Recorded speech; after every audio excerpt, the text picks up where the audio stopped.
senior management role, you need to know strategy, finance. So that's where I took more specialization, focus on finance and strategy. So that's been how my journey has been.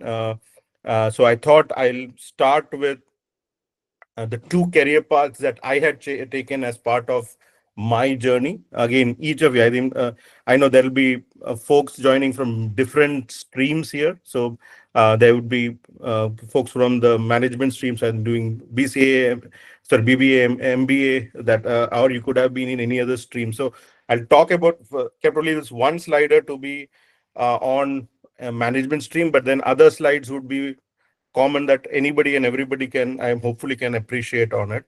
So like what I did from my career perspective, and that's where one of the paths that we did typically in those days in the IT world, typical progression would be you start as developers, you grow into senior developers, take a lead role, and then your career paths into three streams. You typically take into the traditional. Most of the folks would go to project management stream where you're just managing large teams, executing projects for your customers. So you go into the project management stream.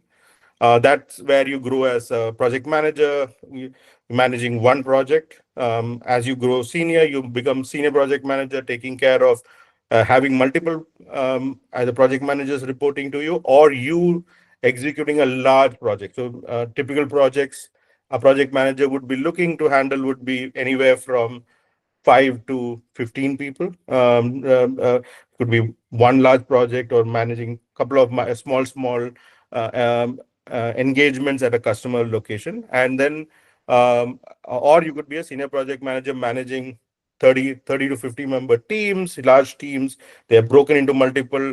You may have different project managers under it, or you may be a single manager managing multiple streams for a specific project, right? So, and then you grow into either the project management office roles where you oversee large programs being doing. You can go into portfolio management where you manage multiple different projects, but in one domain. So you could be focused on application maintenance and you do multiple projects and oversee it, or you go into program management stream, which is what I did, where you take up large transformations in an industry. So you'd be looking at, let's say, e-commerce company wants to build a new e-commerce platform for them, a startup that wants to start a new e-commerce platform. So that's a large digital initiative that a company would be taking up. And program manager would be a person who would be the in charge of the whole program, where you will have teams from across teams. So you'd have teams from the user experience, you would have teams from the code development, you would have teams with the integration team, you would have a consulting team who will tell you about requirements, etc. So program manager manages all of these. So from a traditional line, I was fortunate to take certain deviations in my path. So when I moved to Infosys, I moved into a business consulting role, and I thought I'll showcase that role out of it. Again, this is just a indicative career path that typically any large consulting companies that would, or any company with a very strong consulting department would be looking at. So this is a typical, on the left side, you'd see a consulting domain, business consulting type of roles. So in this, when you look at business consulting, you typically would go into maybe three streams if I see it. One would be business consulting, where you are focused to understand, work with customers, work with their business teams, not with their IT teams or their general operations team. You'll actually work with business. So let's say for a manufacturing major, you may be working with the manager who's in charge of maybe procurement or managing vendors or managing the operations of your organization. So you work with business owners who are in charge of units, and you look at building your knowledge on that business. So that one would be a business analyst type of roles. Second, which are also called as functional consultant. So you are more focused to understand a type of business. So typically, either you'd learn a vertical, you'd look at industry like I'm going to specialize in one set of functions for yourself, or you go into domain consulting, which is you are focused on I will make myself knowledgeable in on an industry like banking or financial services or healthcare, and I learn every aspect of that business. So I, as a consultant, can support that particular business, but then I become a specialized in that particular area. So you can either do functional consulting, which is you understand the different functions and departments in an organization and support them, or you become domain consultants where you're focused on an industry and help that out, or you become enterprise you consulting where you are focused on a large package, so like an ERP solution. So you have the SAP solution, or you have the Oracle PeopleSoft solution, or Oracle ERP solution. So you focus on one product and you say, I learn everything about that product, and I become a consultant who can guide any customer who is maybe looking to install a new application or install this new software on my platform. I want to migrate to a new platform, or I want to enhance or customize the product to meet my business needs. So typically, this is where the business consulting career path comes in, where you start as an analyst or an associate or a associate consultant role. So you start with focusing on making sure you're able to capture the requirements, the being able to define the process flows that a particular function or a particular vertical needs. And from that, as you go, you progress into a senior analyst role or senior associate role, to a consultant or an associate, and then move into a larger role where you take up engagement manager, so in charge of the whole customer, in charge of and managing multiple engagements with that customer, and slowly move into a partnership role. Partnership is when you get profits from that consulting company. So any profits you get, it's like a VP or a partner level that you can grow into that role. Similarly, in any other stream, you'd either move into, from a consultant, you'll become a principal consultant to a partner. Similar progressions is what typical consulting companies would be doing. So that has been one. So when I looked at moving from a project program management role, I moved into a business consulting because I personally believed understanding the domain, understanding the business, the industry and the business of the customer makes me valuable to the customer. So that's where I took a pivot, and I was lucky to have those pivots where I could move my career out of the traditional project program management growth path to a business consulting path. And typically, as part of these exercises, we go and help build the customer's strategy. So we go and analyze.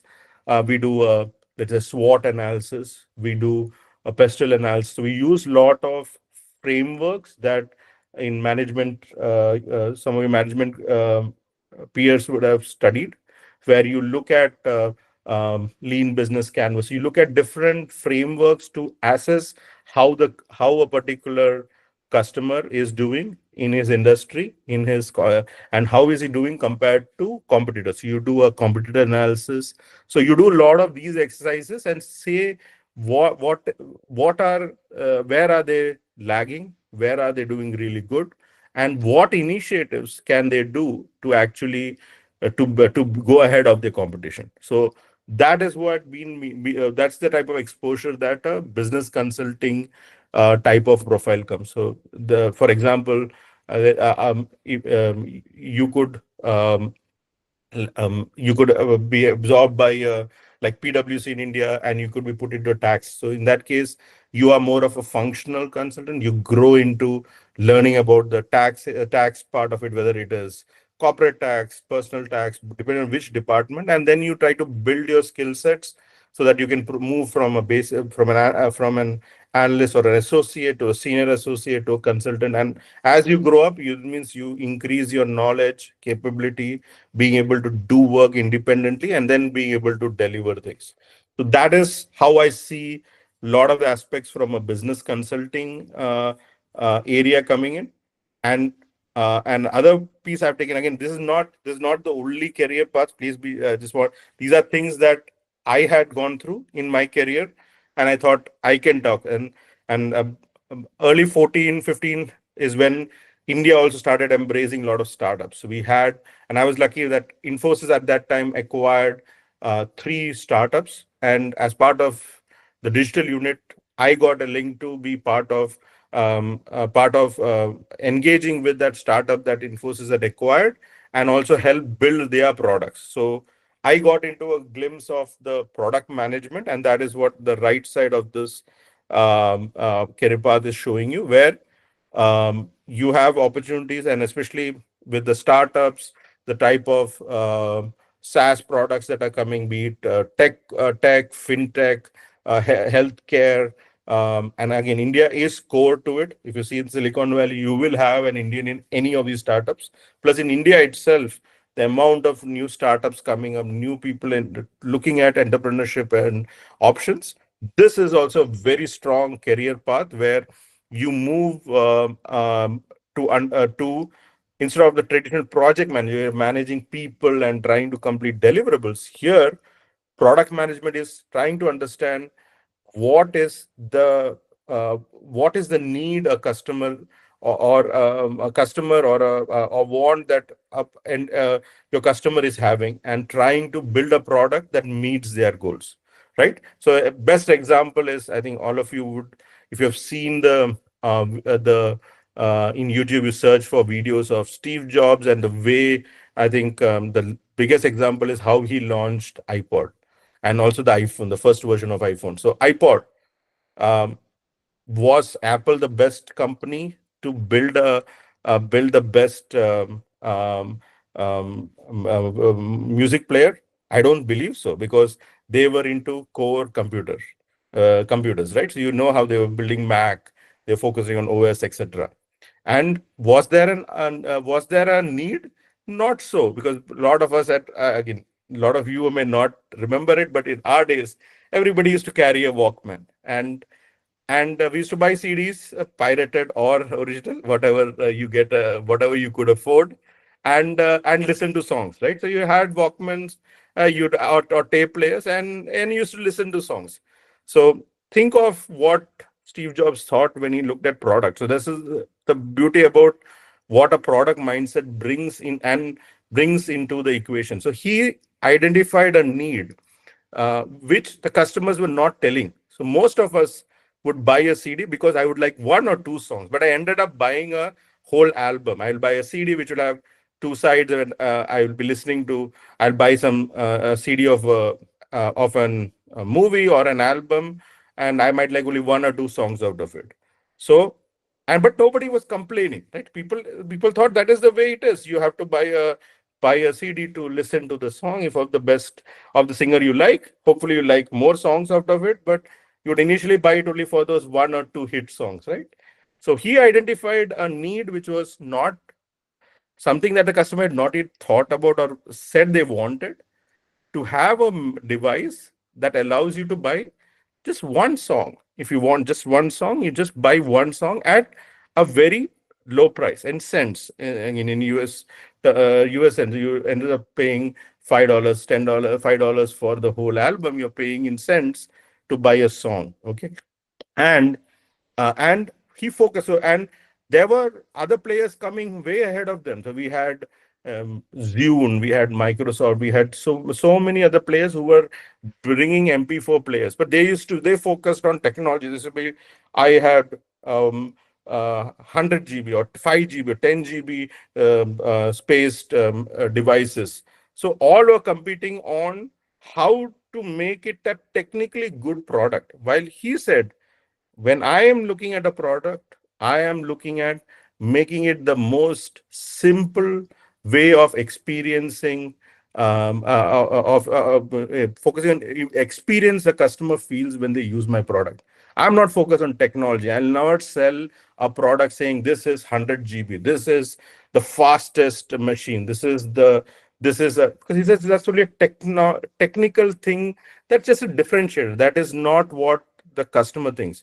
So I have to make a product that changes the way a person engages with that particular need. So the way the iPod came, starting with the shuffle to the iPod came in, where a simple round slider for you to move across, fast forward things, click next, the shuffle approach where you don't want you wanted the device to pick which song comes randomly, right? So things like that. He focused and making it the thinnest one, right? It make it so easy that you can carry it in your pocket. You don't have to carry huge wires. Make it simple. So that is what the product management mindset is, and that is where this career path, where you go into start again as an associate product manager, trying to understand the users, who are the different personas, what is their needs, what are their wants, what are things that they don't that they desire of this product. How can you satisfy that, and then focus to grow into a product manager where you're in charge of a product, whether it's you look at the Ola app, Ola, you look at Zomato, Swiggy, all these startups, the fintech startups, you look at PayPal, any of these any of these products all came with people wearing a product mindset and a product management type of an growth career path coming in that made the difference for them. So this is also another very strong career path that uh, you should consider, again based on your interest, based on where you have to empathize into understanding the customer journey, and building products that meet the customer, rather than I build a product and then find who will use it, or expect more. My product is technically so good and there will be buyers for it. No, that is not the mindset that we want. So product management is also a very strong career path for folks, both in the management line or in alternate areas also, because you could be fintech, you could be, so based on your specialization, it could be in experience customer sorry employee engagement, so it could be in HR specific area, it could be an IT operations. So you, if you're in operations or any other stream, you could also pick it up. So depending on wherever you are, you can grow into build yourself into this career path where you move from an associate product manager to product manager, senior product manager, where you're in charge of the complete vision end to end, thinking of what it is, to being a director of products, where you look at the overall strategy for a company, how they should be looking at products, especially now with Gen AI, generative AI coming in, lot of digital transformation projects coming in, lot of aspects that at a leadership level that you will have to consider as you move to director of products and at a VP of products. And recently, there are companies who are also having the CXO roles. Like you are aware of the CEO, CIO, CFO, but there are now companies who are investing in chief digital officers, chief product officers. So these are also career paths that get you into the C-suite, that the executive leadership level in companies. So this also is a very strong career path for you, for from when you're looking at options for your growth. So so this was what I thought of, keeping it to career paths that I adopted. So I pivoted from a project manager, program manager roles to a business consulting role for 8 years. And then as I got involved in startups, and then I got an option to join a startup, I was able to build on this product management line and support. And I held was VP for product strategy and consulting for the startup. Now I'm helping a new startup with their product strategy, and also how they should set up operations for it. So these are the type of options that you get if you look to constantly look at new career paths, or look at um, parallel career paths that you can switch to for it. So let me just pause here. So my idea now is the next few slides, I was just trying to focus on um, common things that every student, whether you're final year or just passed out, you have a job offer and you're joining a new company in the coming months. Either wherever you are in your career, sorry, life, you can use it. So just talk about what is changing in the world of work, especially more in the management sector. Um, you'll have to be aware of some key transformations that are happening in the workplace. So the first and the most important is the digital transformation. So everything is becoming digital. So we this started almost 10 years back, right? But once the internet and mobiles, all of that became prevalent, every company and cloud, then everybody wanted to do was having digital. So what do you mean by digital? The digital is having an um, online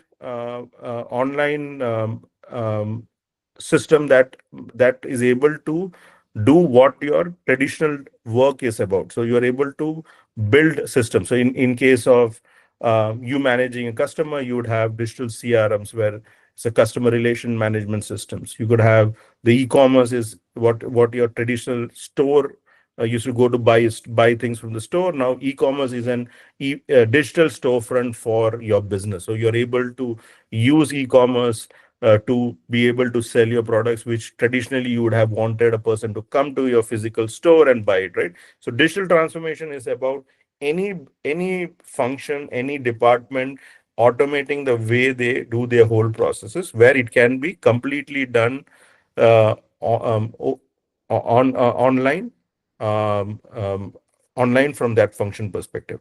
So as part of the digital transformation, what is now every company you join would be doing is they are investing in.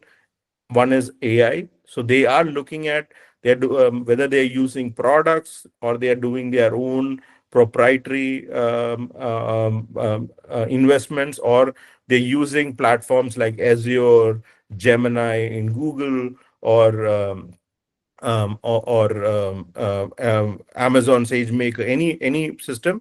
They are looking to implement AI in there. So it not only generative AI, it could be other AI projects that you'll see. Second, you see is a focus on automation, because right now you can automate a lot of processes, business functions in the organization. So, and thirdly is going to be data analytics. So these are where everybody now understands data is the new oil, right? So like oil made the Middle East the richest region. Similarly, now data data analytics, where you are mining the data and getting insights, getting extracting knowledge and information out of it, is the next thing. So any large organizations you join, they would be implementing AI or automation or data analytics projects. So this is something that you have to be aware. So you cannot just be saying, I am a finance major. I'm going to join a finance company. My role may be accountant or chartered accountant, and be happy with just taking that role. You'll have to understand what are AI or automation or data analytic projects that is happening in your organization, and how can I be part of it. So this is another aspect. Second is, I think COVID has been the biggest thing that brought in the whole remote and hybrid work models. So it's what is why is this important is, it's not about that you have to you get the ability to work from home or all of it. The change that is coming is, you have to embrace that. Typically when you come into office, and traditional offices would have, you have seniority, you have people. So when you have to as a new joinee, for you to get help. You can walk over to the next department. You go to the IT operations team. You walk over to the HR team, and you get help from it.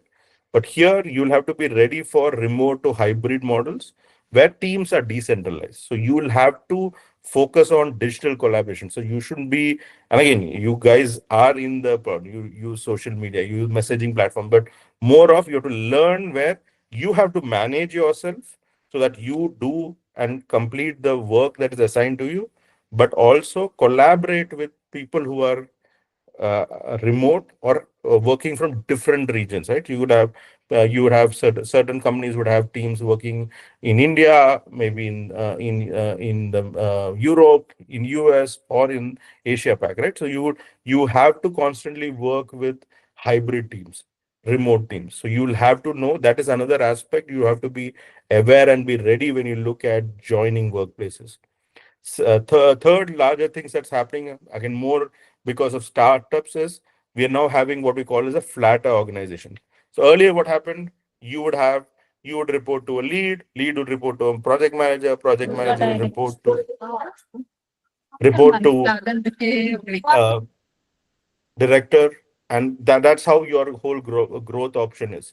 Now the focus is that you'll not have such huge pyramid based structures where you have to have so many reporting layers to report and get into something.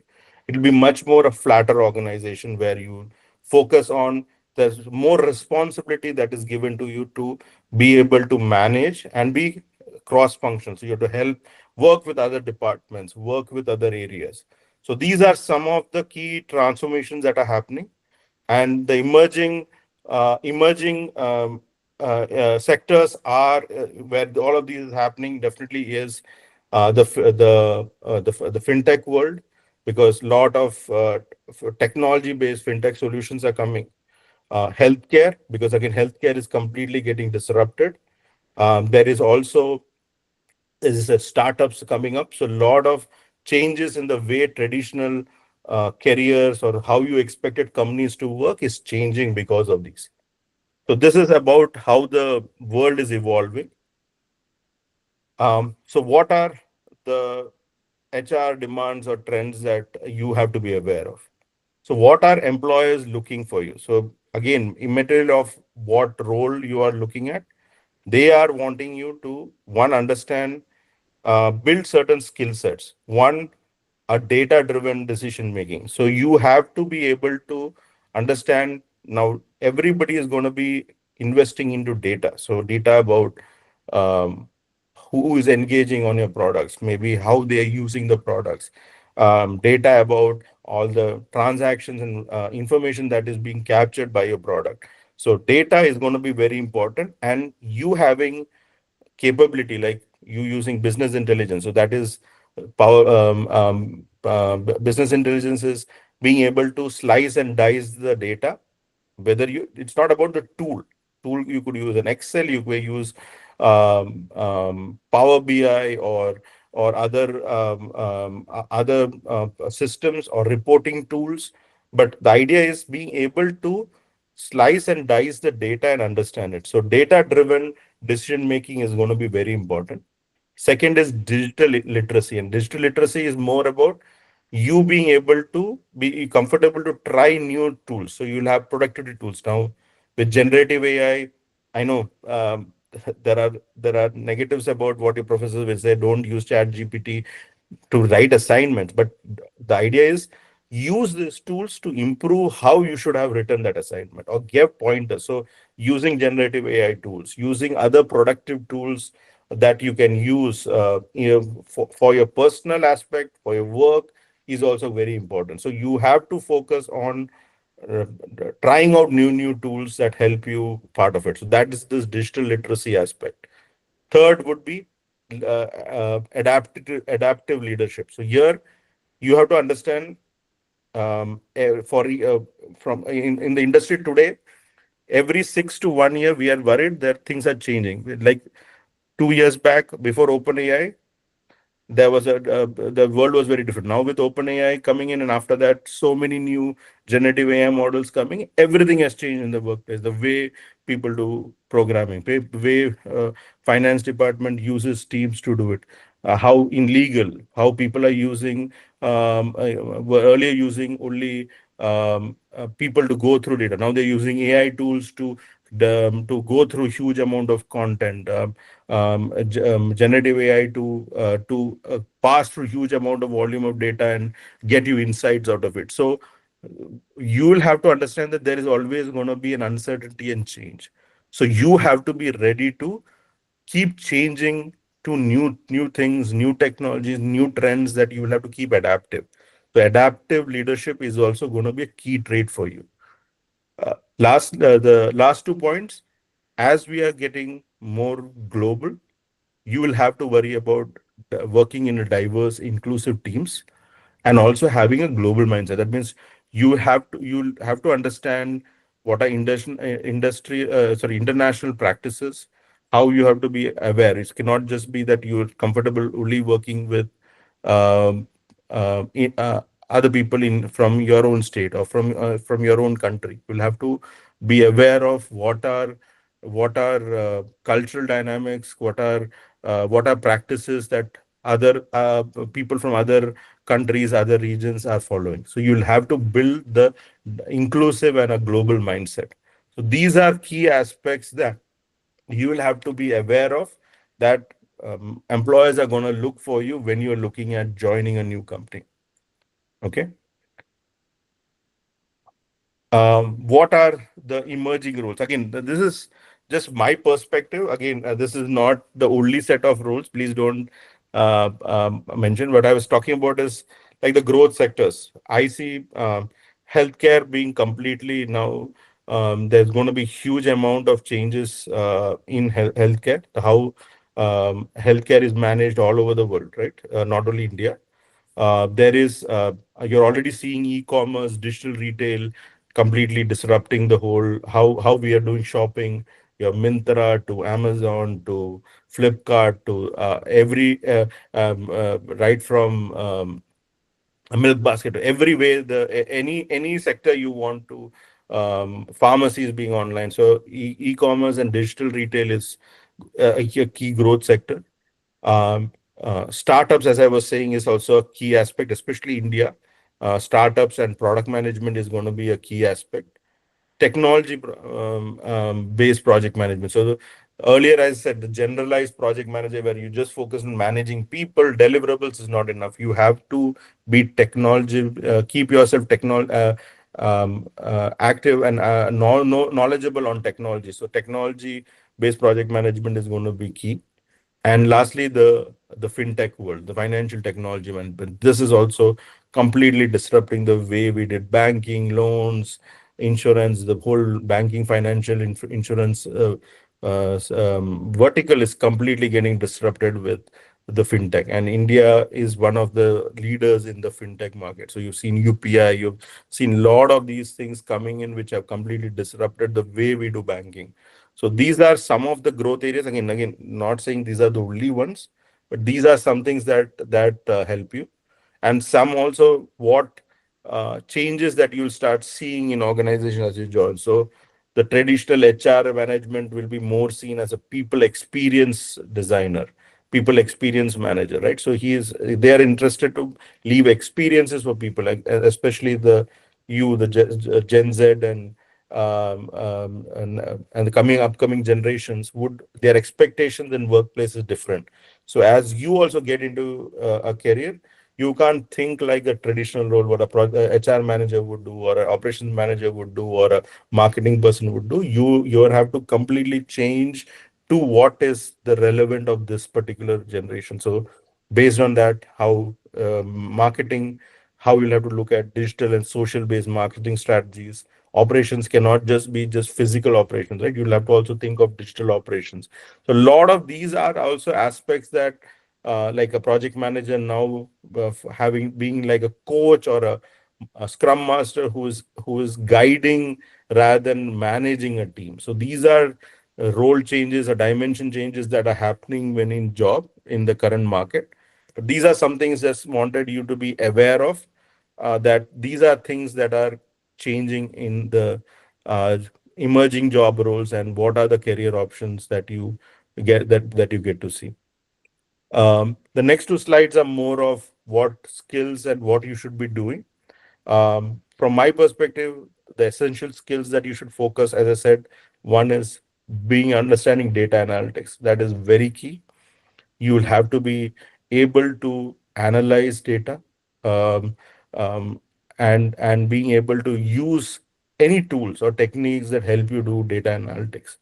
Second, as I said, the digital tools proficiency, which I think most of you are, but I think more and more, and be able to try new products, new tools that are coming in, that and even the generative AI based tools that come in, not just Ghibli or anything like image creators. I was saying focus on other tools also that help you do certain things, from automation or productive improvements, be it writing, creating, designing, any of these. You look at, you definitely try new tools that are available. So that's very important.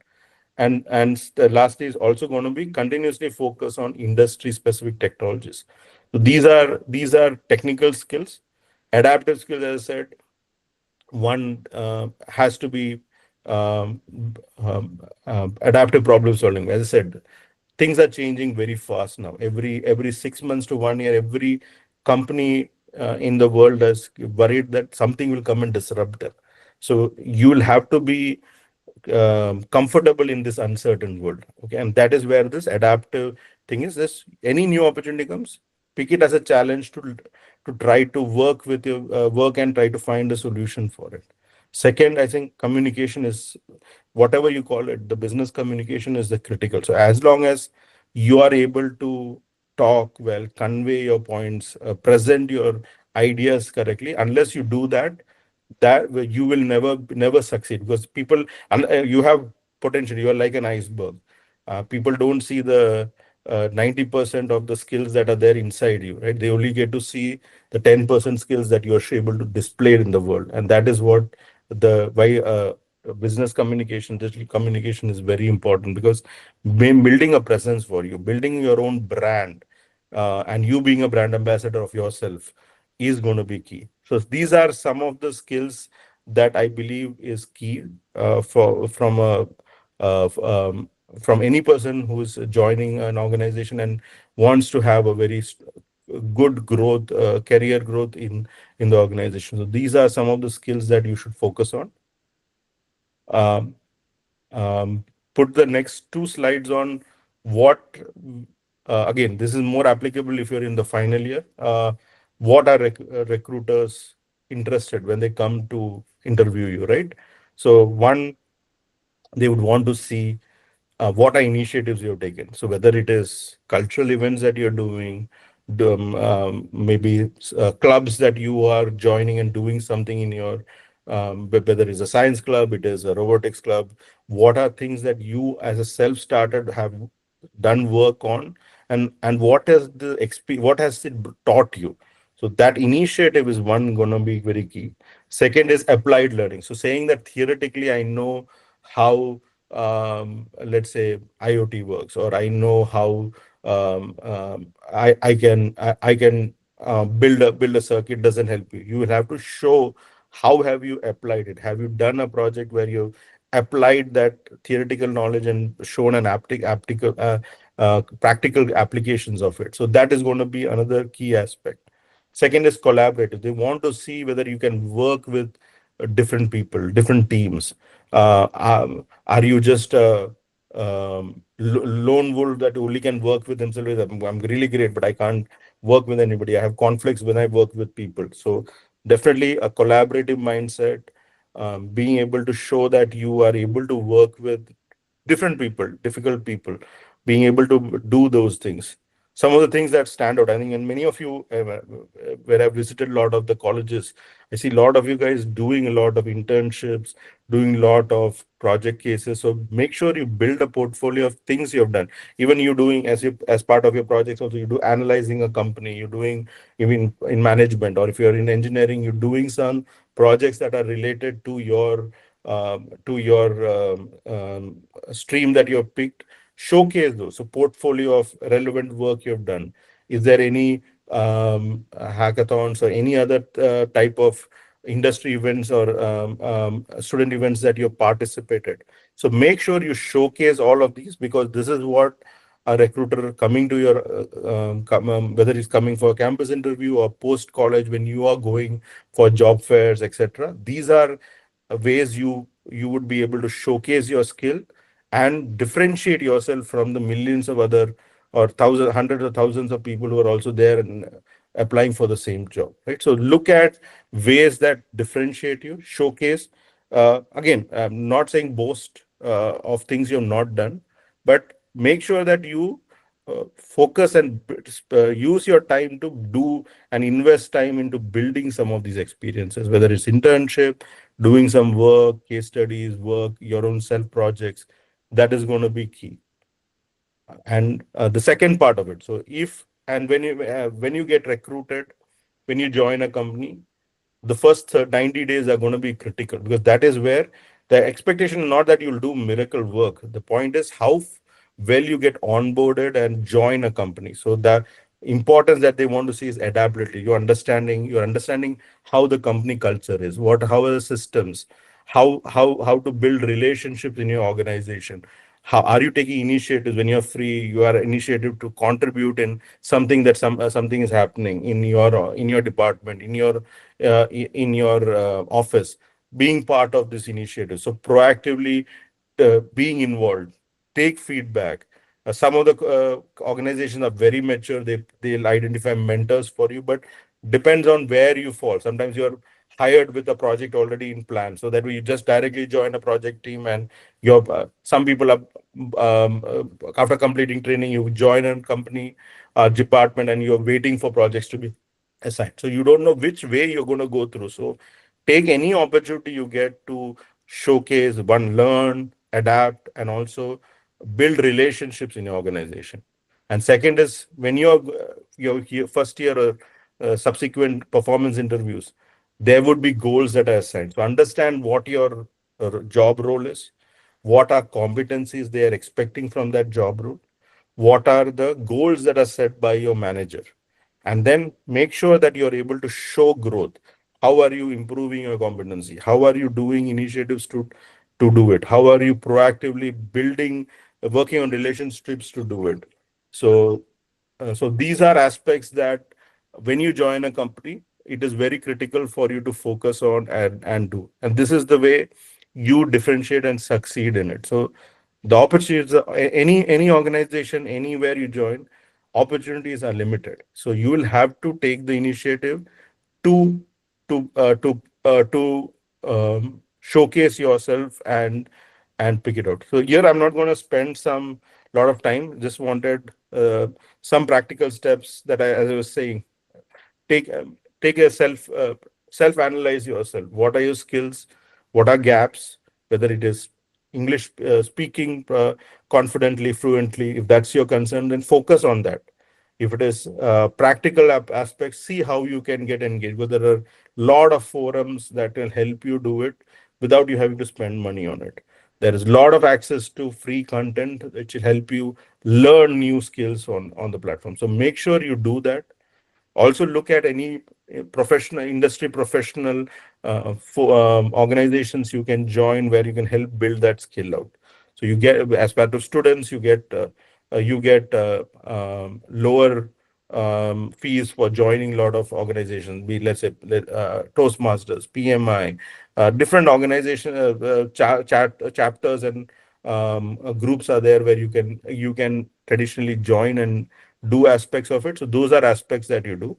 And these are some of the aspects that help me. So as I said, the product management, I use, there's a community called the Product Folks. So this is a very good community where I've seen a lot of third years, fourth years in colleges, to people working in companies, and also senior people who are actually in the product management, in startups to mature companies, all being part of a community and passionately training each other. There are master classes, there are competitions that are having tear downs, where they analyze the whole product and try to find what are things you could do better for already a successful product or a startup.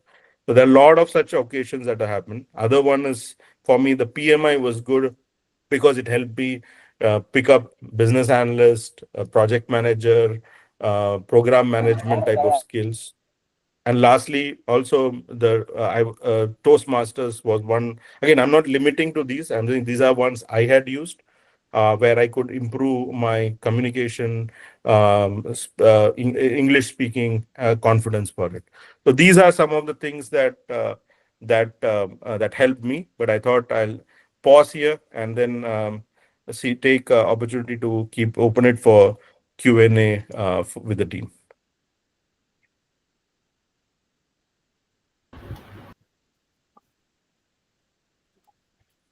Thank you so much, sir. It was really a wonderful session. So I'd like to summarize some of the points you said.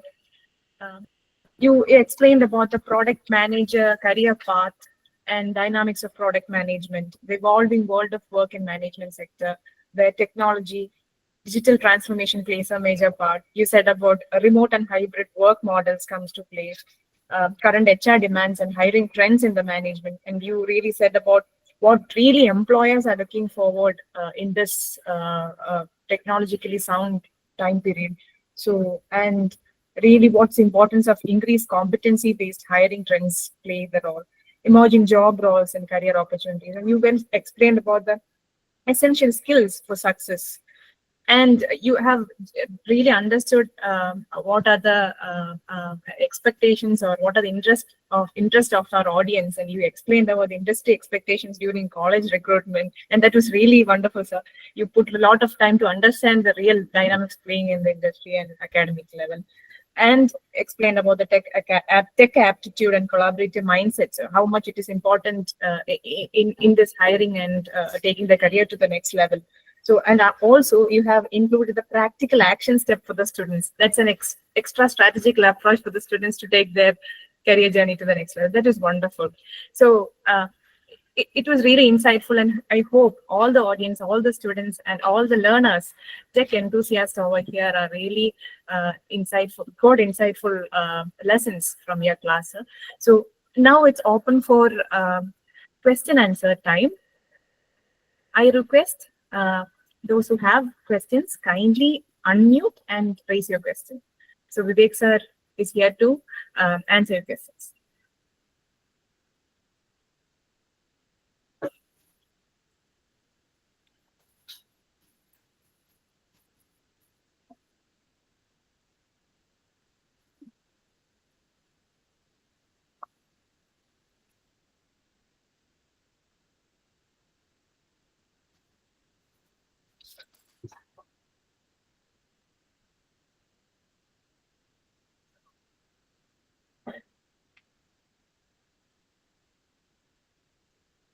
Sir, you are on mute.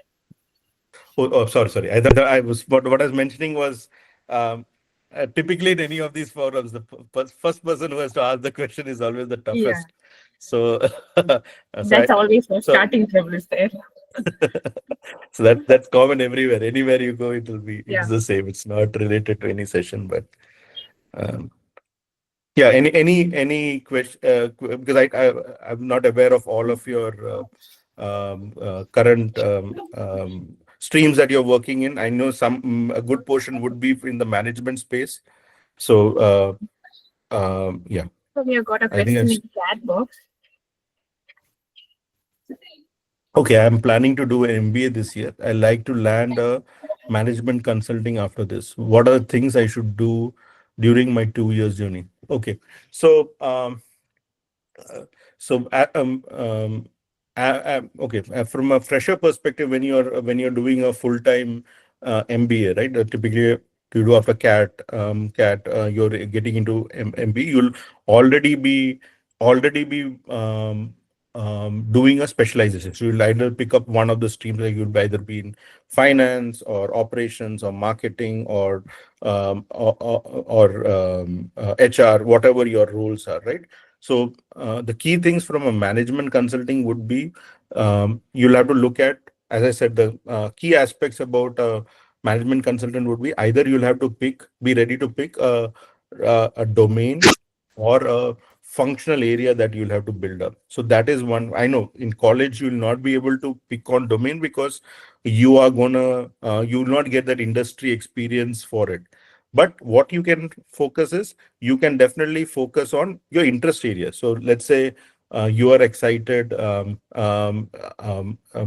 let's say you're doing you're taking your MBA in HR. So definitely, what some of the things you have to learn is what are the trends that are happening in your field, right? In HR, what are the new trends coming up? What are the typical systems that are coming in? So once you're aware of what your industry is changing to, that itself will give you. So when you go and portray yourself, you will have a very strong confidence about what's happening in your industry, at least from as a student, what you get to read and listen out of it. Second, definitely focus, because management consulting is all about presentation. You're going to be deployed directly into customer premises. So you have to focus on your business communication and your presentation skills. So these are also going to be, and present yourself. As I said, be a brand ambassador of yourself. Be confident that you are the best person to sell yourself. So invest time in ways to improve your fluency, may you present. And there are very simple apps now. You have mobile AI based apps that you can sign up, and you can do a short video. It will tell you how have you spoken, are there are you unnecessary pausing, how well are you communicating your point, or your friend doing a recording and giving you critics. So focus on these aspects is what I would feel that way you can help yourself to be into management consulting. Well answered, sir. Um, do you have any other questions? If you have any challenge in raising the question, you can put that in the chat box also.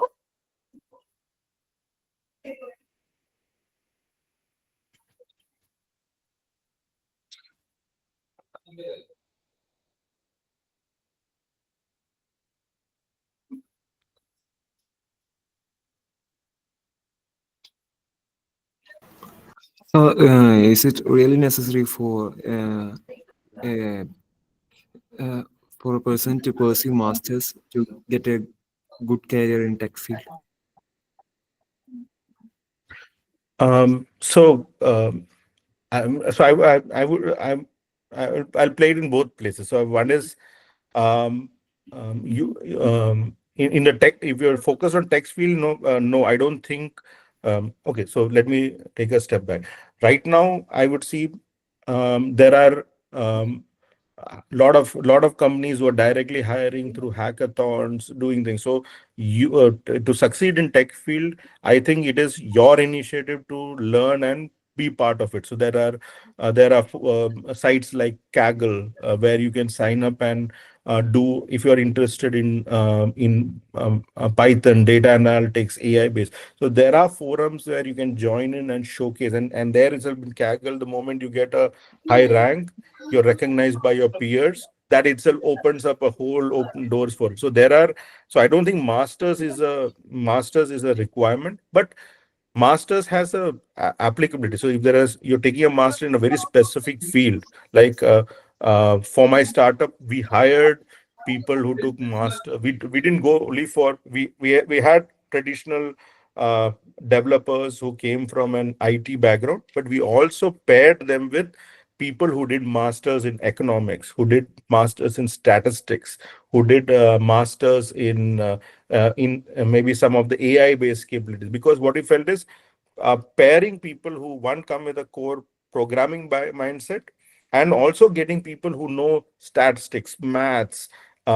Especially when we were building an AI based product, we needed to build algorithms, we needed to build models. So lot of the understanding of people who can do data analytics on economics, on math, statistics, that also helps. So it's always a pair. It's never going to be that just you being best in Python allows you to the best technical person. No, you'll have to pick up more than one skill, and especially in the AI world, multi-skill is going to be important. So sometimes masters help you with certain building a capability which you can't just learn without having a mentor, having professors, teachers, and a proper course to do it. So it applies in both ways. But just to be in tech, I think we have immense potential in and opportunities available where you can just subscribe. You doing part of you building your own science club or a AI club or any other programming club in your own campus, and each of you helping each other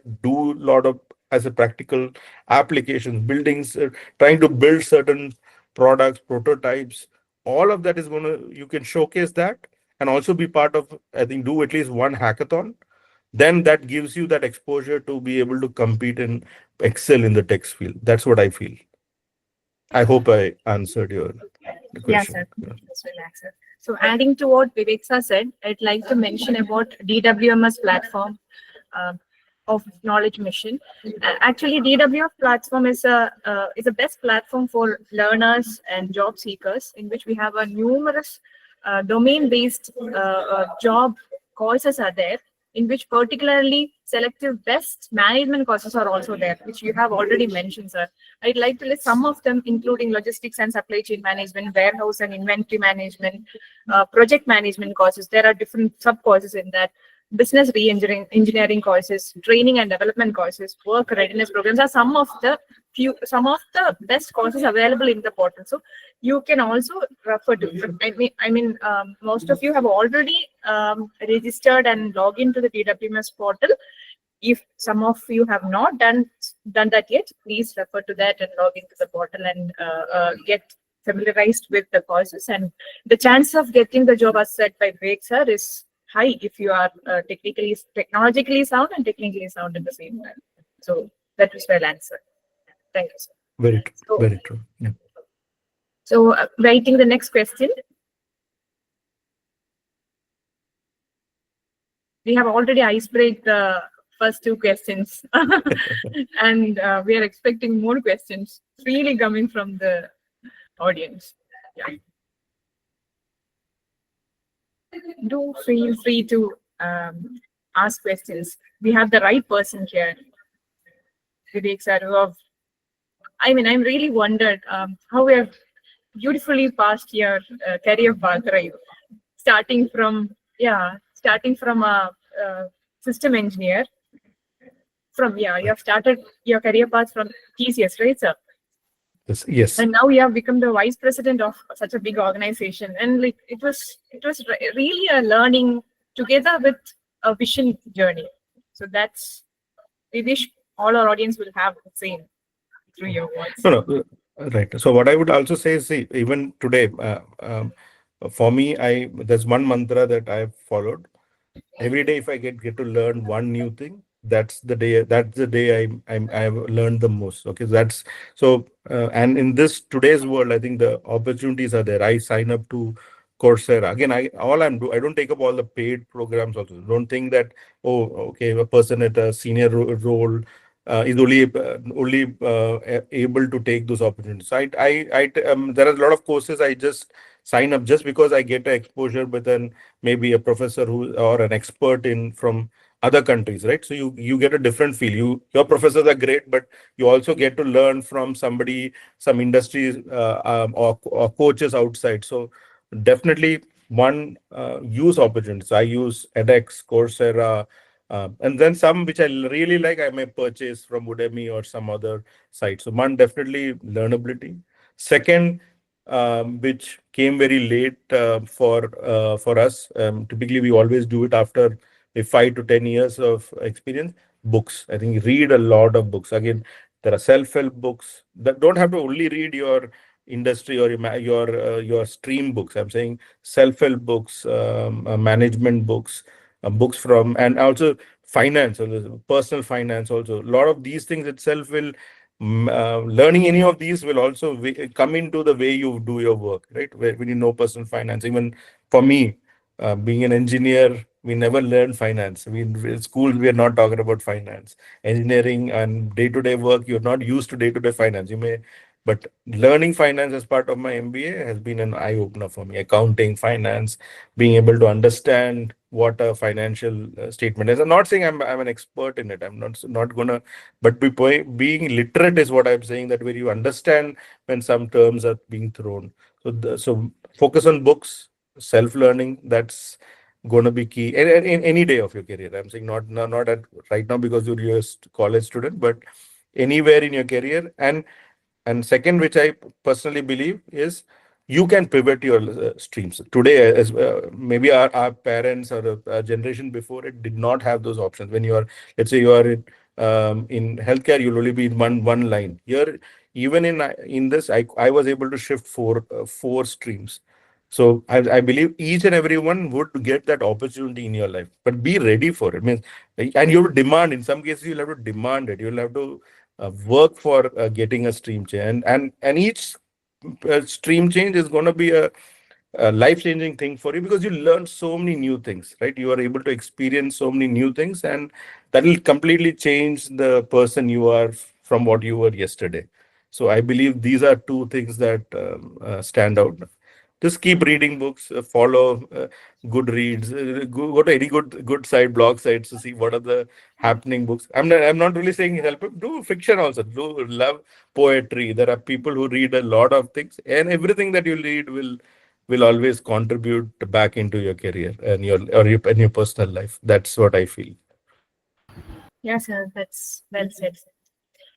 So we are running out of time, I think. So if you have any one more question, we can take and we can conclude the session, or else we can directly go to the concluding part. So one more question, please. Sure. Like as a fresher entering the industry, is it wise to accept some low-paying jobs to gain experience, or should we hold on to a better-paying opportunities even if we take longer to come by? Okay.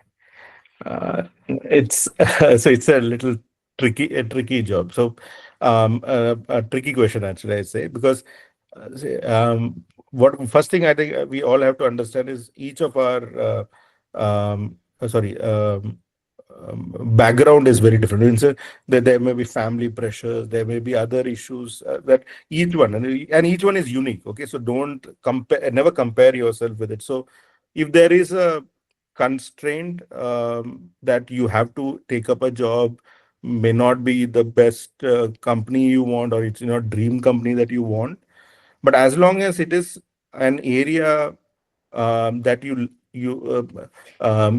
love and you'll grow your career, I would say take it, because I don't believe one time lost never comes back, right? So every experience will teach you something new. Okay, but be careful about being caught up in traps. What we call traps is not about that job is bad. Sometimes you get so used to that. Okay, I'm doing my job well, nobody's shouting at me, I don't have too much pressure, and then I get into that complacent mode, comfortable mode, and I'll never grow.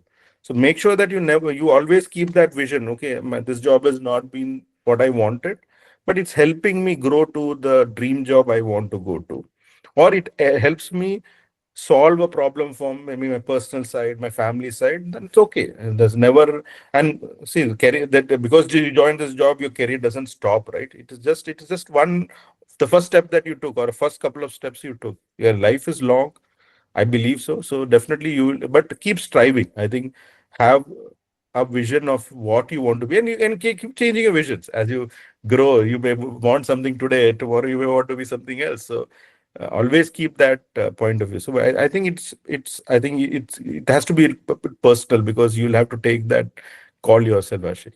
But anyhow, whatever you take, I think do it with give 100%, but also strive to be the next best thing, right? What you want to be. So don't lose focus on that goal of yours, or your plans. Throughout the session, yes, I was telling about continuous learning and always ready to take the opportunities. That was well answered. So we are coming to the end of the session. So I'd like to thank each and everyone present here for joining the first session of the Industry Masterclass series. So a special note of gratitude to you, sir, Vivek Chary, sir, for sharing such invaluable insights and inspiring us with this journey from the classroom to the boardroom. I'm very much sure that experiences and practical advices have truly illuminated the path for many aspiring professionals over here. So before winding up, I'd like to quote a statement made by James Clear in his book Atomic Habits. He said, every action we take go to the person we wish to become. So every step we take really add on to the person we really wish to become. So signing off, I'm Sri Kuti, Program Manager, Skilling and Entrepreneurship Division. Thank you so much for joining the session. Thank you. Thank you, Thank sir. you all. Bye-bye.